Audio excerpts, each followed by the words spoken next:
Hey guys, Mariko Baird, Realtor with BRIDGEWELL Real Estate Group here in Coquitlam, British Columbia, Canada. And today I'm going to be talking about the first-time homebuyer incentive offered by the government. I'm splitting this up into two separate videos. So the first one that I've already did was on what the basics of the first-time homebuyer incentive is, who's eligible for it, how to calculate repayment, and all of those really important basics. So if you haven't watched that video already, definitely check it out.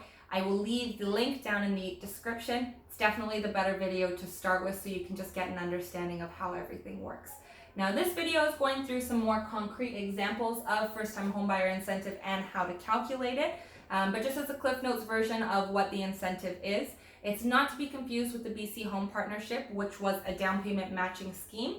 Rather, what this is a shared equity mortgage or a shared equity loan in which you have to repay the government after either 25 years or when the property is sold. So think of it as the government investing in this property with you. If the value goes up, then you have to pay a higher incentive. If the value goes down, you have to pay a lower incentive. So now getting in on how to actually calculate everything. So things we need to take into consideration are income, down payment, the incentive, and then the max purchase price based on all of that.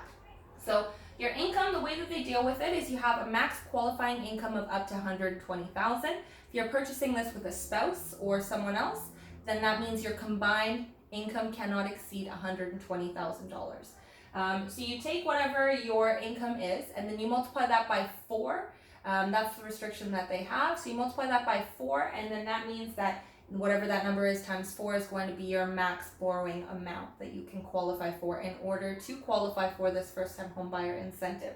So in the example, number 1, I have a $50,000 income. Times that by 4, that means your max borrowing amount is going to be $200,000. So when we factor in down payment, they say that in order to qualify for this, you also still need to meet the minimum down payment requirements. So when we're working with properties less than $500,000, that's calculated as 5% of the purchase price. So assuming that your purchase price is $200,000, you take 5% of that, and that's going to be $10,000 that you are required to front as your down payment. Now, the incentive, if you're dealing with a resale property, it's going to be a 5% max incentive.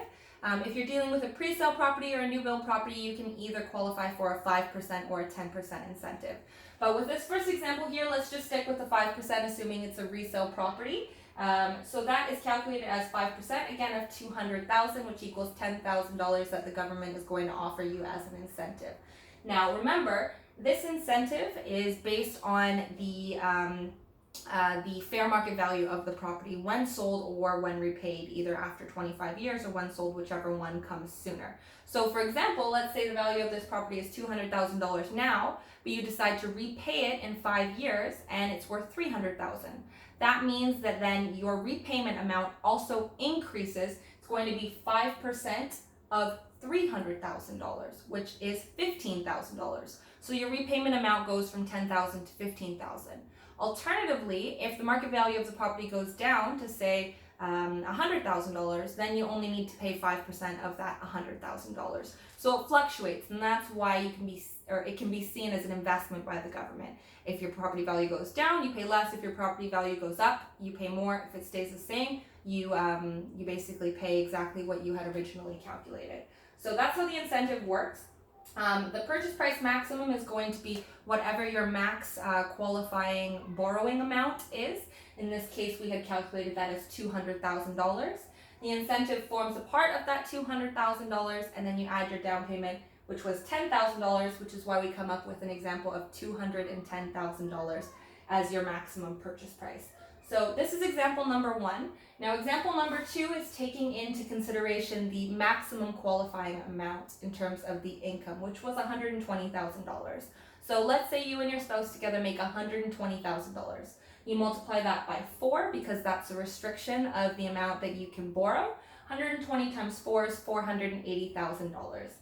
So $480,000 minimum down payment again is 5%. So 5% of $480K is $24,000. Now in this situation, let's say that you're purchasing a new build property in which you can qualify for a 10% incentive rather than just a 5% incentive. So in this situation, the government is saying that they're going to loan you $48,000, which is 10% of $480,000.